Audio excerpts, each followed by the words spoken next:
जी में कथा आती है, सावधानी से सुनो। महाराष्ट्र के पंढरपुर में एक वैष्णव भक्त थे, उनका नाम था त्रिलोचन दास।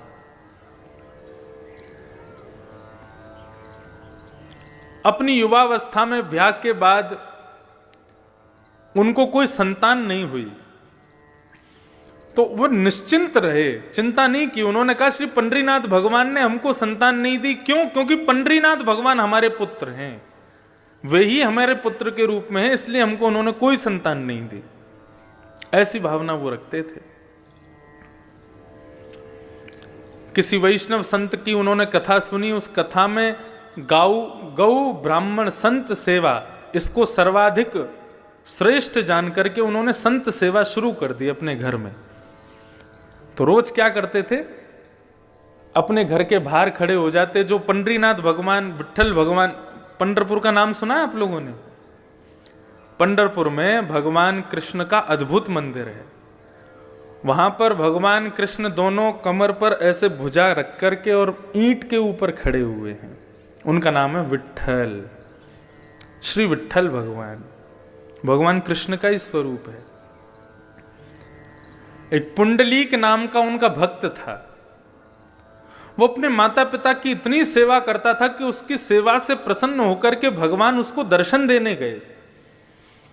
जब द्वारिकाधीश उसको दर्शन देने गए तो भगवान के अंग से निकलने वाले प्रकाश, भगवान के इत्र की सुगंधी, भगवान के आभूषणों की खनक से वो बड़ा चिंतित हो गया और कहने लगा, कौन है भाई इतना प्रकाश कर रहा है, इतनी सुगंधी आ रही है, इतनी गहनों की आवाज आ रही है, कौन है?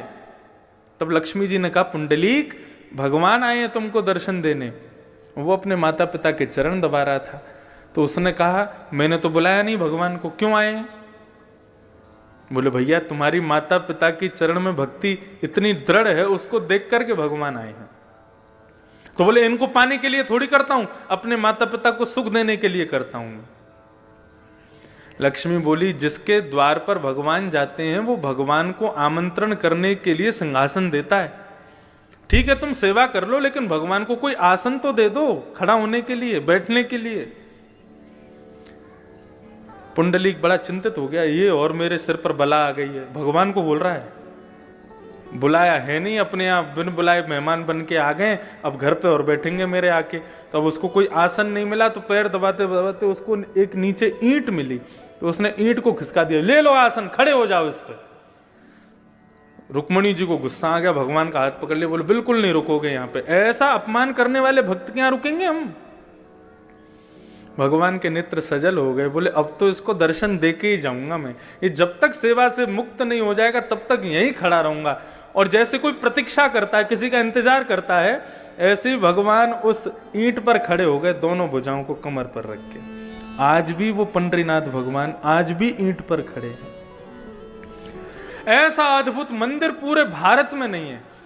प्रत्येक मंदिर में आपको दूर से दर्शन होगा, लेकिन केवल श्री विट्ठल भगवान का मंदिर है जहां पर भक्त भीतर जाकर के पंडरीनाथ भगवान को गले लगा सकते हैं। गले लगाओ तब वहां से बाहर जाओ। जब गले लगाते हैं तो भगवान की इत्र की सुगंधी पूरे हमारे अंग में आ जाती है। इतना सुंदर मंदिर है, अद्भुत। तो पंडरीनाथ भगवान को त्रिलोचन जी अपना पुत्र मानते थे, ये कथा में बोल रहा था। त्रिलोचन जी ने संत सेवा शुरू कर दी, तो पंडरीनाथ भगवान, श्री विट्ठल भगवान के जो लोग दर्शन करने जाते थे सबको बोलते थे, प्रसाद पाइए, प्रसाद पाके जाइए, प्रभु प्रसाद पाके जाइए।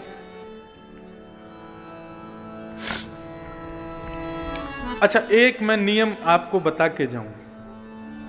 इस कथा के जो मुख्य आयोजक परिवार हैं,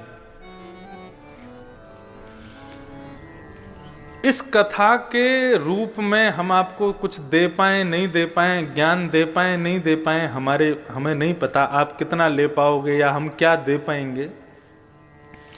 ये मन का भाव है और मन से एक भाव प्रकट हो रहा है। पूरी करने की जिम्मेदारी अपने ऊपर रखना भी नहीं। जो यजमान परिवार है उनसे कह रहे हैं हम, भगवान पे ही छोड़ना, वही पूरा करवाएंगे। लेकिन हो सके तो इस नियम को आप शुरू करवा देना। क्या? इस कथा के बाद हर हफ्ते हफ्ते का एक कोई विशेष दिन, और उस विशेष दिन में भी यदि महीने की एकादशी का ही, एकादशी नहीं, द्वादशी का ही दिन यदि आप लोग रखें तो गुना में एक दो घंटे का इसी प्रातःकाल ब्रह्म मुहूर्त में पूरा परिवार उठ करके एक छोटा सा अन्न क्षेत्र करे। राह पर चलते हुए जितने लोग हैं सबको गरम गरम खिचड़ी और थोड़ा बहुत कुछ ना कुछ, ये महीने में जब जब द्वादशी आवे तो द्वादशी के दिन ये एक नियम इस कथा के एक फल के रूप में आप प्रारंभ कर दीजिए। और मैंने पहले ही कहा, उसकी जिम्मेदारी अपने ऊपर मत रखना, उसकी जिम्मेदारी ठाकुर जी पे ही छोड़ देना, बोले आप ही पूरा कराओ। हमें कम से कम ये सांत्वना रहेगी कि हमने अपनी कथा के द्वारा गुना में, और आपको भी एक संतुष्टि रहेगी उस कथा से, हमारे गुना क्षेत्र में प्रत्येक द्वादशी को एक छोटा सा अन्न क्षेत्र चलता है। अन्न ब्रह्म है और उस अन्न का बल ही इतना तीव्र होगा, उस अन्न क्षेत्र का बल ही इतना तीव्र होगा कि वो अन्न ही इतना बल प्रदान करेगा कि इस जन्म क्या अनेक जन्मों तक, आपके कल्प कल्पांतर तक आपके परिवार का कोई भी व्यक्ति अन्न से वंचित कभी नहीं रहेगा। अन्न की कृपा सदैव उस पर बनी रहेगी। तो ऐसे सब लोगों को पूड़ी सब्जी है, खिचड़ी है, जो इच्छा हो, महीने में जब भी द्वादशी आवे, एकादशी के अगले दिन ये एक अन्न क्षेत्र छोटा सा प्रारंभ करो। और उसकी कृपा क्या होगी, उसका बल क्या होगा, वो भागवत जी आपको स्वयं दर्शन करा देंगे। ये आपकी सामर्थ्य के ऊपर है, रोज कर सको रोज करो, लेकिन द्वादशी को हो तो द्वादशी को करो, लेकिन ये अन्न क्षेत्र जरूर। परम पूजनीय प्रातः स्मरणीय श्रीमद् भागवत के व्यास मंच की गरिमा जिन्होंने स्थापित की अनेकों वर्षों से, परम पूजनीय श्री डोंगरे जी महाराज,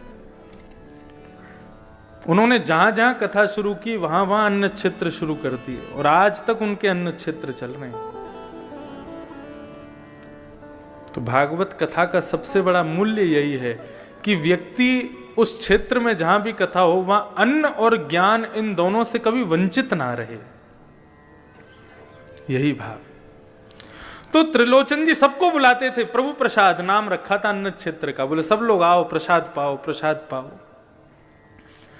अब वो इतना स्वादिष्ट भोजन बनाते थे कि 100 से 200, 200 से 500, 1000, अब तो प्रत्येक दिन 5-5 हजार लोग भोजन करते थे उनके यहां पर। और बनाने वाले कोई नहीं, त्रिलोचन जी और उनकी पत्नी, दो ही लोग, परिवार में और कोई था नहीं, संतान थी नहीं। सेवा करते करते करते करते करते अति वृद्ध हो गए। अति वृद्ध होने के बाद में उन्होंने भगवान से केवल एक ही इच्छा रखी, प्रभु आपने हमें संतान तो दी नहीं, हमने आपको ही पुत्र माना है, लेकिन अब आपसे एक प्रार्थना करते हैं कि हम दोनों बड़े वृद्ध हो गए, हमसे भोजन बनता नहीं है, सबको पवाने में बड़ी दिक्कत होती है, एक कोई वैष्णव भक्त हमको कोई एक नौकर मिल जाए जो हमारे यहां पूड़ी सब्जी रोटी साग चावल ये सब बना दिया करे और संतों को परोसवा दिया करे, तो 2 से 3 हो जाएंगे तो सहजता रहेगी। तो दिन रात भगवान से ही प्रार्थना करते थे, एक बढ़िया श्रेष्ठ नौकर मिल जाए, एक कर्मचारी मिल जाए हमको। तो एक दिन श्री त्रिलोचन जी बैठे थे, इतने में ही ऊंची धोती पहन करके, सर पर स्वाफा बांध करके, बड़ा सुंदर सुकोमल स्वरूप सांवला सा एक नन्हा सा बालक त्रिलोचन जी के पास में आ गया। त्रिलोचन जी को आगे प्रणाम किया, बोले हाँ बेटा बताओ कहां से हो, कौन हो, क्या है। बोले हम काम ढूंढ रहे हैं। तो काम मिल जाएगा तुमको यहां पे, लेकिन कर पाओगे हमारे यहां काम? बोले क्या काम करना पड़ेगा? बोले कुछ नहीं, सवेरे शाम रोटी सब्जी बनानी है, संतों को पवाना है। तो नन्हा सा बालक कहता है ये तो मेरा युग युगों का काम है, ना जाने कब से करता आ रहा हूं मैं। संत गौ ब्राह्मण की सेवा तो मैं जाने कब से करता आ रहा हूं। त्रिलोचन जी उसको देख के कहने लगे अभी तुम 3-4 6-7 वर्ष के तो दिखते हो, और तुम कौन से जमाने से करते आ रहे हो?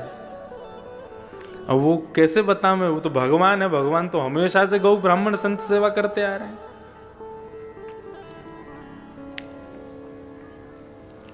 एक पंचतंत्र की कथा में यह भाव बताया जाता है। एक नदी के किनारे एक कुकर, ग्राम सिंह, जिसको साधारण भाषा में कुत्ता बोलते हैं, तो वो ग्राम सिंह गांव का शेर, वो ग्राम सिंह एक नदी के किनारे में रहता था, उसका पूरा परिवार उसके साथ रहता था। वैशाख के महीने में उसकी पत्नी ब्याई थी, बालक हुए थे बहुत सारे। तो एक दिन नदी में बाढ़ आ गई। जैसे ही बाढ़ आई तो बाढ़ आते ही इतना पानी आया कि उस ग्राम सिंह के बच्चे जोर जोर से चिल्लाने लगे, अरे बाप रे, इतना पानी तो हमने अपने पूरे जीवन में कभी नहीं देखा। तुम्हारा जीवन ही कितना सा, 1 महीना पहले तो तुम्हारा जन्म हुआ है, उसमें भी तुम क्या क्या देख लोगे। तो ठीक उसी प्रकार ये त्रिलोचन जी के पास में जो बालक आया, वो कह रहा है मेरा तो जन्म जन्मों का काम है, ना जाने कब से करता आ रहा हूं। त्रिलोचन जी हंसने लगे, बोले अच्छा नाम क्या है तुम्हारा? बोले मेरा नाम अंतर्यामी है। बोले वाह, बड़ा बढ़िया नाम है। तुम्हारे माता पिता कौन है? बोले मेरे कोई माता पिता नहीं है। बोले अच्छा, हमारे यहां काम करोगे? बोले कर तो लूंगा, लेकिन शर्तें हैं मेरी। त्रिलोचन जी बोले क्या शर्तें हैं? बोले सबका भोजन मैं बनाऊंगा, लेकिन मेरा भोजन आपको बनाना पड़ेगा। सबके लिए भोजन मैं बना दूंगा, लेकिन मैं अपने हाथ का बना हुआ भोजन नहीं पाता। ठाकुर जी पूरे विश्व को अन्न प्रदान करते हैं, पूरे विश्व को दाल चावल रोटी सब्जी सब देते हैं, लेकिन ठाकुर जी का भोग हमको ही बना के रखना पड़ता है। ठाकुर जी बोले सबको हम पवा देंगे, लेकिन हमारा भोग आपको बनाना पड़ेगा। त्रिलोचन जी बोले ठीक है, छोटा सा बालक है, छोटा सा इसका पेट है, 2 रोटी में पेट भर जाएगा। दूसरी बात, बोले एक और शर्त है। बोले क्या शर्त है? बोले कि हम 2-4 रोटी नहीं खाते। बोले कितनी खाते हो? बोले 2 सेर आटे की रोटी खाएंगे हम। अब त्रिलोचन जी की पत्नी कहने लगी, सेठानी जी, बोले कोई बात नहीं, पूरे दिन में तुम सबको हजारों लोगों को पवाओगे, 1-आध सेर आटे की रोटी हम तुमको खवा दिया करेंगे, कोई बात नहीं।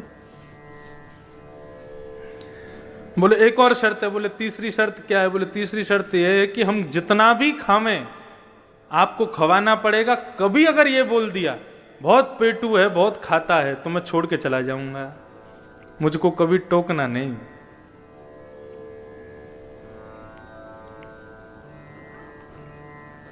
बोले नहीं, हम क्यों टोकेंगे, हम कभी नहीं टोकेंगे। भगवान की लीलाएं बड़ी अपरंपार हैं।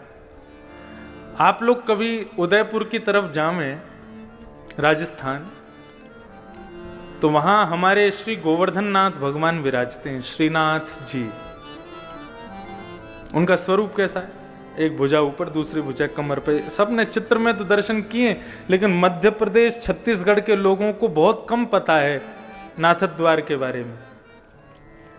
तो वहां श्रीनाथ जी का मंदिर है, और श्रीनाथ जी के मंदिर में ही श्रीमद जगत गुरु वल्लभाचार्य जी के सेव्य ठाकुर जी, हजारों वर्ष पुराने ठाकुर जी हैं। इतने से लड्डू गोपाल हैं, हमारे अंगुष्ठ के बराबर के लड्डू गोपाल। उनका नाम है नवनीत प्रिया। नवनीत कहते हैं मक्खन को, प्रिय कहते हैं उससे प्रेम करने वाले, नवनीत प्रिया। तो श्रीनाथ जी का जो भोग लगता है, वैसे ठाकुर जी की भोग की पद्धति ऐसी है कि पूरी रसोई की जितनी सामग्री है वो सारी सामग्री ठाकुर जी के मंदिर में रखनी चाहिए। कैसे? भगवान के मंदिर के आगे पत्तल रख दो, नीचे ही किसी बढ़िया स्टूल पर पत्तल रख करके उसी में कड़ी की भगोनी, उसी में सब्जी का भगोना, उसी में ही रोटी सब्जी सब एक साथ पधरा दो। सब में तुलसी छोड़ दो, कक्ष बंद करके 20 मिनट के लिए ठाकुर जी को भोग लगाने दो। वो नहीं हो सकता तो थाली ठाकुर जी की लगाओ, थाली में ठाकुर जी का भोग लगा के फिर उस थाली को पुनः सब में मिला दो। ये भोग की प्रक्रिया होती है। तो नाथ द्वार में रसोई की सारी सामग्री श्रीनाथ जी के सामने आती है, फिर ठाकुर जी भोग लगाते हैं। लेकिन जो वो छोटे से नवनीत प्रिया जी हैं, वो अपनी गद्दी के सहित उठ करके रसोई में जाते हैं, वहां जाके भोग लगाते हैं। अच्छा, ठाकुर जी के भोग में एक नियम है, क्या? मिष्ठान जो है, मीठा जो है, वो ठाकुर जी की तरफ होना चाहिए। जैसे आपने पूरी थाली लगाई तो ये जितनी भी खट्टी पदार्थ हैं या नमकीन पदार्थ हैं, दाल चावल आदि, इन सबको दूसरी तरफ रखो। मिष्ठान जो है वो ठाकुर जी के आगे सबसे पहले वही रखो, मीठा। ठाकुर जी पहले मीठा खाते हैं, उसके बाद फिर कुछ नमकीन खाते हैं, फिर मीठा खाते हैं, फिर कुछ नमकीन खाते हैं। ऐसे ठाकुर जी का नियम है। तो नवनीत प्रिया जी जो इतने से लाल जी हैं, ठाकुर जी हैं, उनको रसोई में ले जाकर के भोग लगाया जाता है। तो उनका नियम है, सबसे पहले मिठाई रखी जाएगी, उसके बाद में पापड़ रखे जाएंगे, उसके बाद में नमकीन रखी जाएगी, उसके बाद में दाल चावल रोटी ये सब रखे जाएंगे।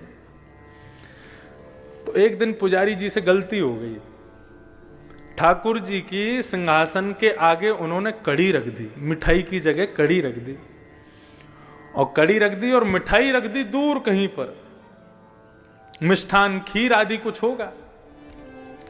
और जैसे कपाट लगा करके पुजारी जी चले गए, 20 मिनट बाद जब कपाट खोल करके देखा तो सिंहासन पर ठाकुर जी हैं ही नहीं। अब इतने से गोपाल जी, उनको कहां ढूंढे? साग सब्जी दाल चावलों में ढूंढ रहे हैं, उनको मिल ही नहीं रहे। सब जगह खोज लिया, नहीं मिले तो फिर छन्नी मंगाई, और छन्नी मंगा करके सारे रस पदार्थों को छाना गया। कहां गए ठाकुर जी? सबको छानते छानते अंत में जैसे ही वो कड़ी जो सामने रखी थी उसको जैसे ही छाना, उसमें ठाकुर जी मिल गए। तो पुजारी जी को लगा, वाह आपको कड़ी इतनी पसंद है, अब तो भैया रोज कड़ी बनेगी। अब तो 15 दिन तक रोज कड़ी कड़ी बन रही है महाराज, कड़ी का ही भोग लग रहा है और कुछ लगा ही नहीं रहे। बोले इतनी बढ़िया लगी कि उसमें कूद गए। तो एक दिन पुजारी जी के सपने में रोते हुए भगवान आए। पुजारी जी बोले, क्या हो गया, आप रो क्यों रहे हो? हमसे सेवा में कोई अपराध हो गया? बोले, तुम रोज कड़ी कड़ी खवा रहे हो। बोले, उस दिन आप कूद गए कड़ी में तो हमको लगा आपको प्रिय है इसलिए लगा रहे हैं। बोले, मुझे कड़ी प्रिय नहीं, मैं तो खीर खाने जा रहा था तो बीच में कड़ी पड़ गई, उसमें ही गिर गया मैं। बोले, कड़ी नहीं खीर का भोग लगाओ। तो ये सब अनुभव आपको भी होंगे यदि भाव से सेवा करोगे। तो त्रिलोचन जी ने कहा, त्रिलोचन जी से भगवान ने कहा, कभी हमसे ये मत कहना बहुत पेटू है, बहुत खाता है। यदि कहा तो हम चले जाएंगे। हमारे ठाकुर जी आते हैं हर कथा में। इतने से है श्रीनाथ जी, श्री गिरधर लाल, अभी उनका उत्सव चल रहा था। अभी सुबह आस्था भजन पर भी वो चल रहा है, 11 बजे से लेकर के 3 बजे तक। तो 11 से 1 बजे तक अपने घर पर आप कथा सुनो, भोजन पाते जाओ, और 1 बजे फिर यहां आ जाओ, 2 बजे से फिर यहां सुनो। तो उनका उत्सव हम करते हैं हर वर्ष। इतने से ठाकुर जी, और उनका 56 भोग लगता है, विशाल पाते हैं ठाकुर जी को भोग। 3 चीज बहुत प्रिय है ठाकुर जी को। सबसे पहला श्रृंगार, अच्छे अच्छे श्रृंगार हों, अच्छे अच्छे अलंकार हों। दूसरा ठाकुर जी को प्रिय राग, कीर्तन कथा, ये सत्संग भजन, ये सब ठाकुर जी को प्रिय है। और तीसरा ठाकुर जी को प्रिय भोग। बस ये 3 ही सेवा के स्वरूप हैं, इसके अलावा कुछ नहीं करना। राग, भोग और श्रृंगार। तो त्रिलोचन जी बोले, हमको कभी पेटू मत बोलना। बोले, कभी नहीं बोलेंगे। अब तो महाराज भगवान अंतर्यामी ने सेवा करना शुरू किया। कड़ी बनाते हैं, सब्जी बनाते हैं, खीर बनाते हैं, पूड़ी बनाते हैं, रोटी बनाते हैं,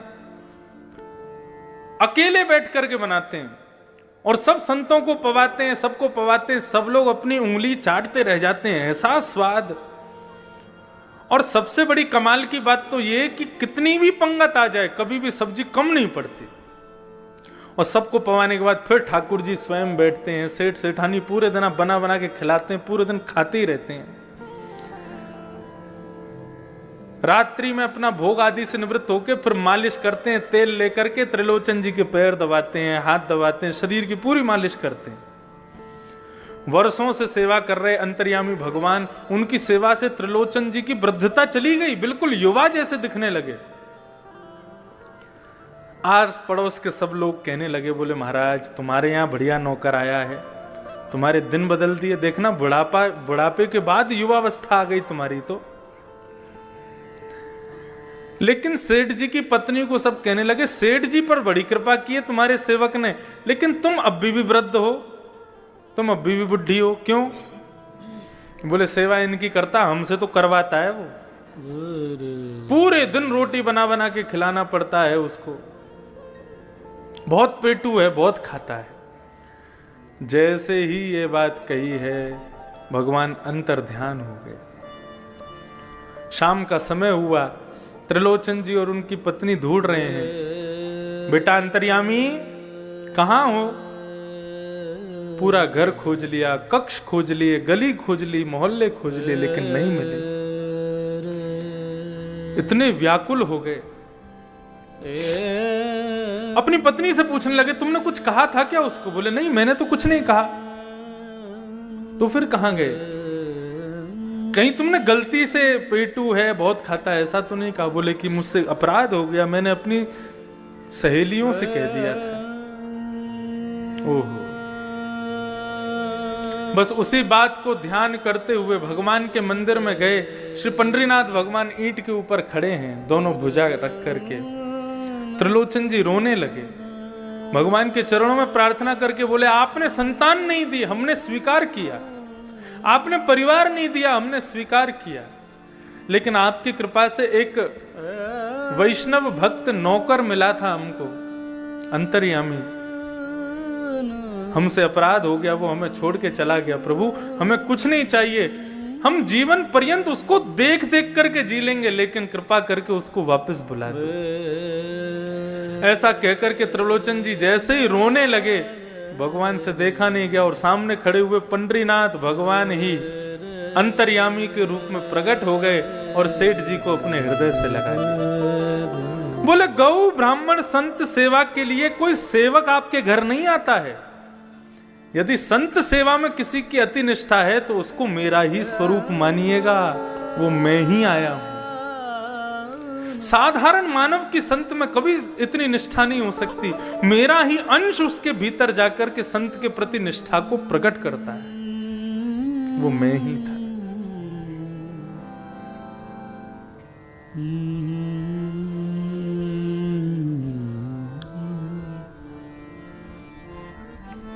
तो ठाकुर जी के प्रति ये प्रेम भाव, ये श्रेष्ठ भाव विश्वास के साथ प्रकट होगा। तो भक्ति के 3 सूत्र में बता रहा था, विश्वास, दूसरा संबंध और तीसरा समर्पण। ये 3 चीज कर लो बस।